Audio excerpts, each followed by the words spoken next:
হ্যাঁ, আপনি বলেন তো যে বাংলাদেশের ঋতু কয়টি? কয়টা আর হবে? ওই ধরেন গিয়া ওই 7টা। কি কন? হ্যাঁ, আমরা সারা জীবন শুনলাম 6 ঋতুর দেশ বাংলাদেশ, আর আপনি 7টা বলতেছেন। আরে ভাই আপনারে বুঝাই দিচ্ছি আমি, বিষয়টা বোঝেন, কি কন? বিষয়টা বোঝেন।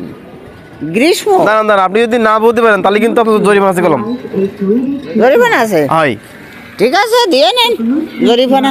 যা ভাই, দিয়ে দিবা না, হবে না না? এখন আপনি আর বুঝান যে কি গ্রীষ্ম। বাংলাদেশ কিভাবে 6 ঋতুর দেশ হলো।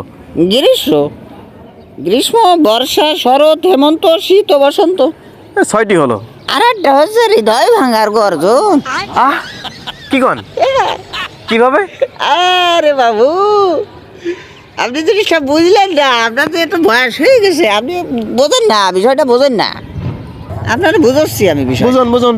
এই ধরেন গিয়া এই 6 মাস ওই ঠান্ডা গরম এই বোঝা যায়, আর বাকি 6 মাস ওই বিভিন্ন ঋতু আসে, এটাও বোঝা যায়, হালকা ঠান্ডা হালকা গরম। আর সারা বছর বুঝতে পারছেন, সারা বছর বইটা মনে করেন যে হৃদয় ভাঙ্গার গর্জন। এই জন্যে আমাকে এর ঋতু হয়েছে প্রধান ঋতু হৃদয় ভাঙ্গার গর্জন, বুঝতে পারছেন?